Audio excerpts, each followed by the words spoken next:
10 बार, 20 बार, 30 बार, 40 बार, 50 बार आप फेल होंगे, लेकिन अगर आप ट्राई करेंगे, जो ट्राई करता है वो फेल होता ही है, उसमें कोई दिक्कत की बात नहीं है। It's part of process. ऐसा कोई दुनिया में बच्चा पैदा नहीं हुआ है जो चलने से पहले गिरा ना हो या जिसके घुटने छिले ना हो, और जिसके घुटने नहीं छिलते वो चलना कभी सीखते नहीं है, ये आप ध्यान रखिए। जिसके घुटने छिल जाते हैं वही बच्चा आगे जाके दौड़ता है। कॉन्फिडेंस अगर आपको जनरेट करना है, आपका कॉन्फिडेंस अगर कम है, तो कॉन्फिडेंस का मतलब आप समझ लीजिए, बहुत सरल है, बहुत ईजी है और बहुत सिंपल है। कॉन्फिडेंस मतलब ज्ञान और कर्म, ये दोनों की कमी। अगर अगर आप श्योर नहीं हो, है आपको अगर ठीक से ज्ञान नहीं है, पहले तो अगर आपको ज्ञान ही नहीं है कि मुझे क्या करना है और कहाँ जाना है, तो कॉन्फिडेंस लो ही रहेगा आपका। तो पहले आप ज्ञान ले लीजिए कि मुझे इंजीनियर बनना है, मुझे डॉक्टर बनना है, मुझे चार्टर्ड अकाउंटेंट बनना है, मुझे एडवोकेट बनना है, मुझे बिजनेस करना है, या बिजनेस में भी मुझे प्लास्टिक मोल्डिंग या फिर कोई प्लास्टिक मोल्डिंग चेयर्स का मैन्युफैक्चरिंग करनी है, बाल्टियाँ हैं उसकी मैन्युफैक्चरिंग करनी है, या किसी मैकेनिकल इंजीनियरिंग इक्विपमेंट है कोई, हाँ, जैसे कंप्रेसर हुआ, पंप्स हुआ, वाल्व्स हुआ, उसकी मैन्युफैक्चरिंग करनी है। ये क्या करना है आप वो तय कर लीजिए, पहले तो आप डिसाइड कर लीजिए आपको करना क्या है। इंग्लिश सीखनी है, अगर आपको दैट इज योर गोल, तो आप इंग्लिश सीखने का वो गोल है, that is your goal. UPSC clear करनी है, तो आपका गोल है यूपीएससी क्लियर करनी है, तो पहले आप डिसाइड कर लीजिए कि आपको करना क्या है। फर्स्ट सबसे पहले आता है गोल, एम, यानी कि आप निशाना कहाँ लगा रहे हो। अगर आपको यही पता नहीं होगा कि मुझे कहाँ निशाना लगाना है, तो आप कौन सा तीर लोगे और कैसे तीर कहाँ मारोगे, कहाँ छोड़ोगे, वो तीर जाएगा कहाँ, कहीं नहीं जाएगा।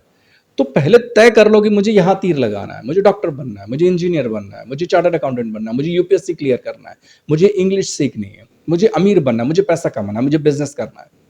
तो पहले ये डिसाइड कर लो आपने आप डिसाइड कर लिया।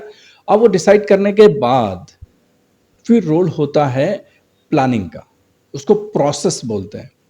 अब वो प्रोसेस जो है ना, लोग जनरली उसको बहुत लाइटली लेते हैं। बहुत इंपॉर्टेंट है, आपने एम सबसे पहले डिसाइड कर लिया, और एम तक पहुंचने के लिए जो कंप्लीट जो स्टेप्स हैं वो कंप्लीट प्रोसेस है। जैसे आपको रोटी खानी है? तो रोटी इज द मेन गोल या मेन एम। तो रोटी खाने के लिए सबसे पहले आपको क्या करना पड़ेगा? सबसे पहले करना पड़ेगा, चलिए आप, अगर आपके घर में आटा है गेहूं का, तो गेहूं का आटा निकालिए। हम वहां से शुरू करते हैं जहां से नॉर्मल शुरू करते हैं। तो गेहूं का आटा निकालिए, कैसे गूंदते हैं वो सीखिए। ज़्यादा पानी डाल देंगे तो भी गड़बड़ हो जाएगा, कम पानी डाल के गूंदेंगे तो भी गड़बड़ हो जाएगा। हाँ, बराबर है। कितना नमक डालना है, ज़्यादा नमक डाल देंगे तो भी गड़बड़ हो जाएगा, कम नमक डालेंगे तो भी रोटी सही नहीं बनेगी। तो 2-4 बार आपको एक्सपेरिमेंट करना पड़ेगा, 2-4 बार रोटियां बिगड़ेंगी। पहली बार, फिर उसके बाद उसको ठीक से मसल कर उसका पूरा वो बनाएंगे, है, और वो उसके बाद बनाने के बाद फिर रोटी बेलना शुरू करेंगे आप, तो वो हो सकेगा पूरा इंडिया का मैप बन जाए, गोल नहीं बने। कम से कम 10 बार, 20 बार, 30 बार, 40 बार, 50 बार आप फेल होंगे, लेकिन अगर आप ट्राई करेंगे, जो ट्राई करता है वो फेल होता ही है, उसमें कोई दिक्कत की बात नहीं है। It's part of process. ऐसा कोई दुनिया में बच्चा पैदा नहीं हुआ है जो चलने से पहले गिरा ना हो या जिसके घुटने छिले ना हो, और जिसके घुटने नहीं छिलते वो चलना कभी सीखते नहीं है, ये आप ध्यान रखिए। जिसके घुटने छिल जाते हैं वही बच्चा आगे जाके दौड़ता है। तो आपने एम डिसाइड कर लिया। एम डिसाइड करने के बाद आप देखिए कि आपको क्या, कौन सा, मतलब जो मान लीजिए प्रोसेस पूरा का, जिस तरीके से छोटे छोटे स्टेप्स में स्टेप्स डिवाइड कीजिए। पूरा काम, बहुत सारा काम, जितना भी काम करना है, तो वो बहुत सारा काम आप छोटे छोटे स्टेप्स में डिवाइड कीजिए। छोटे छोटे स्टेप्स में डिवाइड कीजिए सारा काम, और डिवाइड करने के बाद पूरा प्रोसेस, जैसे मैंने आपको बताया एग्जांपल दी कि रोटी बनाने में, तो वो उसमें आटा निकालना, आटा गूंदना, आटा गूंदने के बाद फिर बेलना, छोटी छोटी लोई बनाकर उसको बेलना, फिर तवे पर सेकना, ये पूरा प्रोसेस हुआ, तब जाके आपको रोटी मिलेगी। तो दैट इज द प्रोसेस। तो वैसे ही अगर आपको इंग्लिश सीखनी है, या आपको बिजनेस करना है, या आपका जो भी एम है, तो उसके लिए आप छोटे छोटे स्टेप्स में डिवाइड कीजिए कि क्या क्या आपको सीखने की जरूरत है, क्या क्या चीजें आपको इंप्रूव करने की जरूरत है। कुछ चीजें आपको ऑलरेडी आती होंगी, तो जो चीजें आपको आती होंगी उसको थोड़ा सा इंप्रूव करना पड़ेगा, और कुछ चीजें आपको नई ऐड करनी पड़ेंगी। जो आपको नहीं आती वो आपको सीखना पड़ेगा। तो आप नई चीजें सीखिए और छोटे-छोटे स्टेप्स में सीखिए और बार-बार सीखिए। अब पहला स्टेप जो होता है, पहली बार जिसका अनुभव होता है, ज़्यादातर लोगों का थोड़ा-सा नेगेटिव एक्सपीरियंस होता है, तो आप उससे घबराइए मत। पहली बार अगर कोई चलने की कोशिश करेगा तो लड़खड़ा के गिरेगा ही या लड़खड़ाएगा। ये इट्स नॉर्मल, इट्स ह्यूमन। तो आपको अगर पहली बार में कुछ चीज़ समझ में नहीं आती है या पहली बार में आप कर नहीं पाते हैं, तो कोई बात नहीं है, हड़बड़ाइए मत, डरिए मत।